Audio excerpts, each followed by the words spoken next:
Developmental Theories.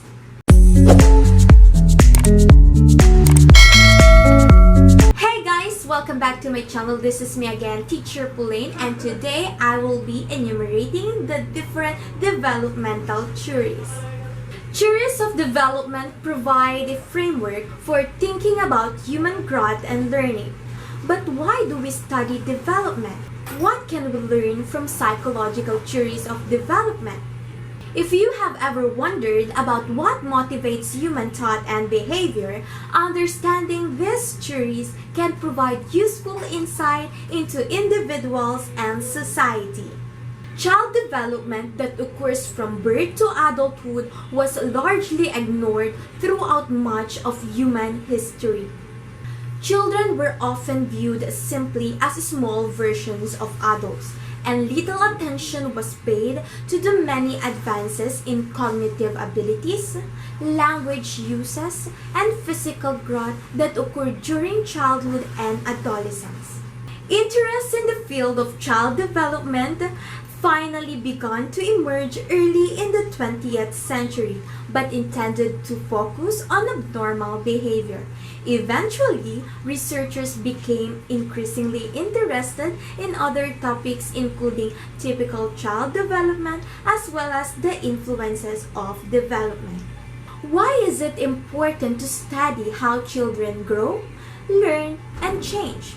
An understanding of child development is essential because it allows us to fully appreciate the cognitive, emotional, physical, social, and educational growth that children go through from birth and into early adulthood.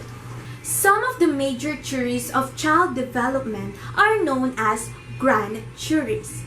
They attempt to describe every aspect of development, often using a stage approach.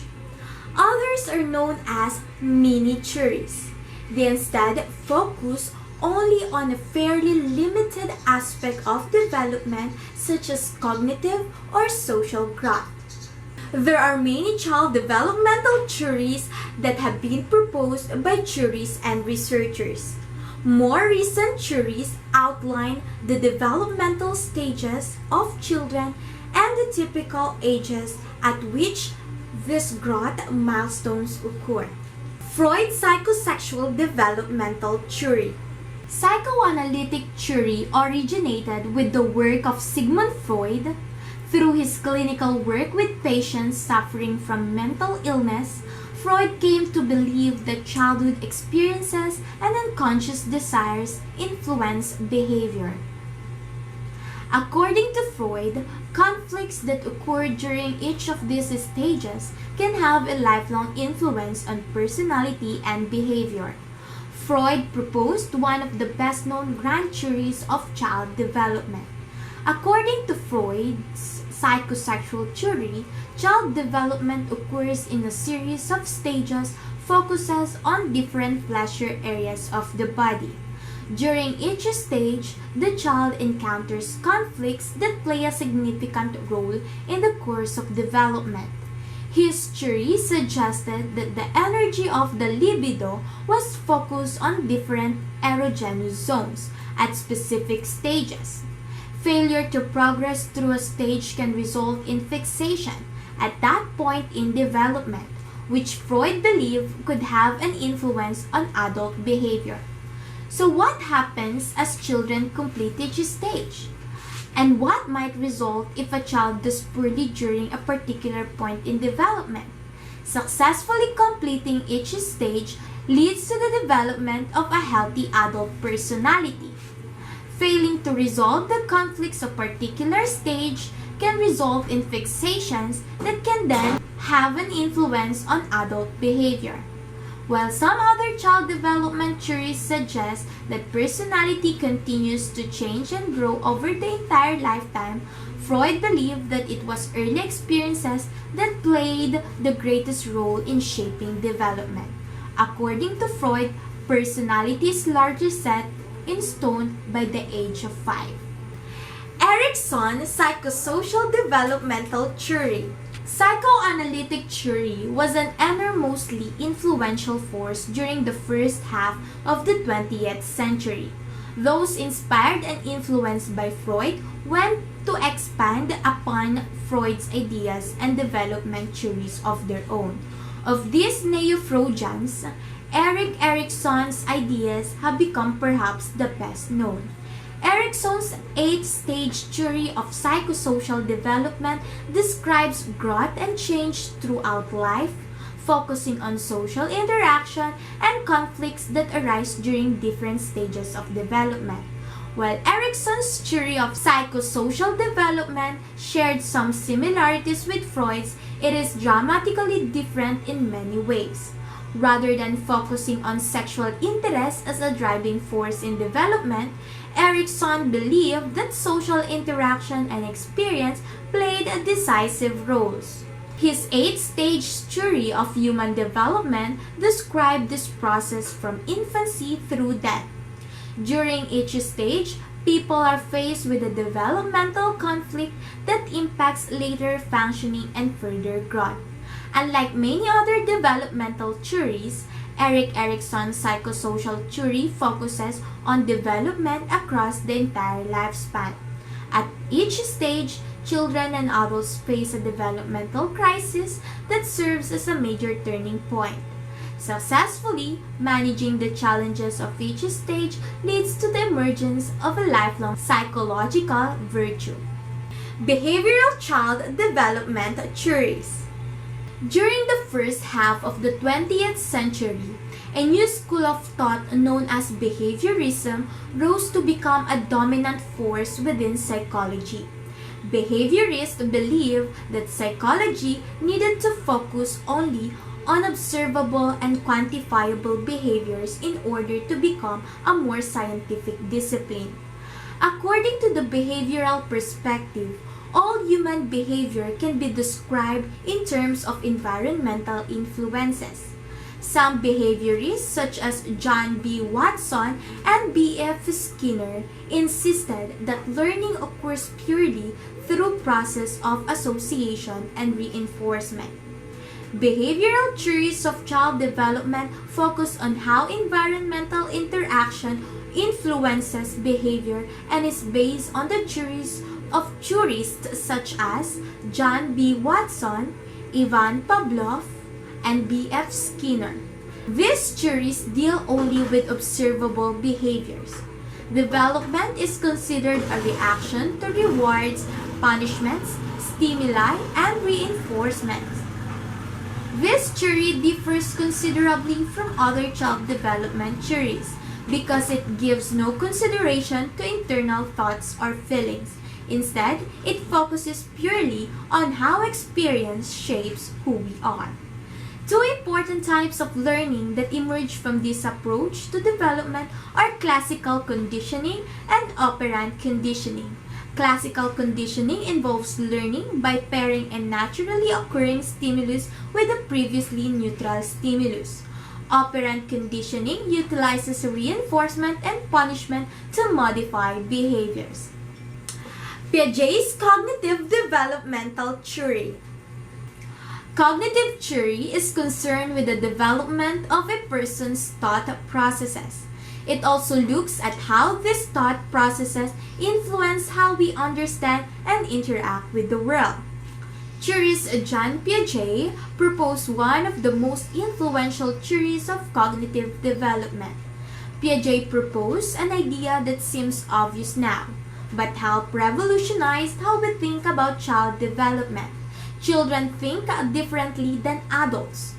His cognitive theory seeks to describe and explain the development of thought processes and mental states. It also looks at how these thought processes influence the way we understand and interact with the world. Piaget then proposed a theory of cognitive development to account for the steps and sequence of children's intellectual development.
Bulbous attachment theory. There is a great deal of research on the social development of children. John Bowlby proposed one of the earliest theories of social development. John Bowlby proposed one of the earliest theories of social development. Bowlby believed that early relationships with caregivers play a major role in child development and continue to influence social relationships throughout life. Bowlby's attachment theory suggested that children are born with the innate need to form attachments.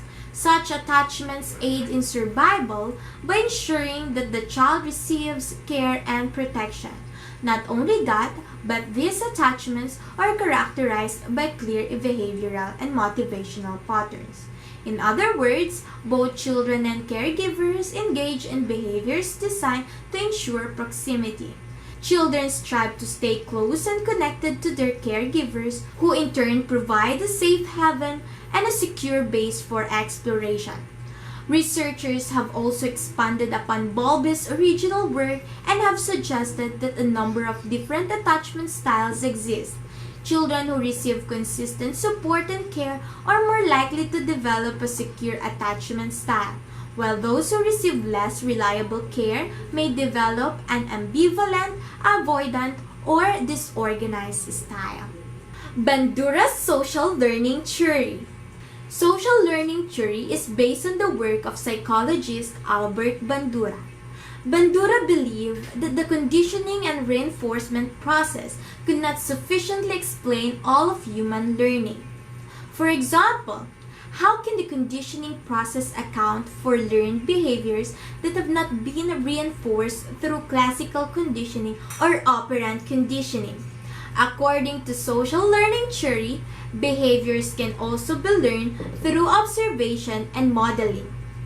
By observing the actions of others, including parents and peers, children develop new skills and acquire new information. Bandura's child development theory suggests that observation plays a critical role in learning. But this observation does not necessarily need to take the form of watching a live model. Instead, people can also learn by listening to verbal instructions about how to perform a behavior, as well as through observing either real or fictional characters displaying behaviors in books or films. Vygotskys sociocultural theory. Another psychologist named Lev Vygotsky proposed a seminal learning theory that has gone on to become very influential, especially in the field of education. Like Piaget, Vygotsky believed that children learn actively through hands-on experiences.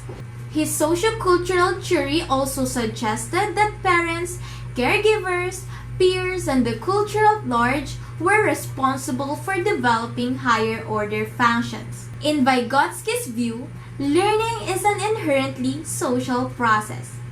Through interacting with others, learning becomes integrated into an individual's understanding of the world. This child development theory also introduced the concept of the zone of proximal development, which is the gap between what a person can do with help and what they can do on their own. It is with the help of more knowledgeable others that people are able to progressively learn and increase their skills and scope of understanding. As you can see, some of psychology's best-known thinkers have developed theories to help explore and explain different aspects of child development. While not all of these are fully accepted today, they all had an important influence on our understanding of child development. Today, contemporary psychologists often draw on a variety of theories and perspectives in order to understand how kids grow, behave, and think.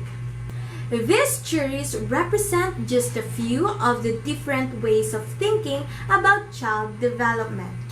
In reality, fully understanding how children change and grow over the course of childhood requires looking at many different factors that influence physical and psychological growth.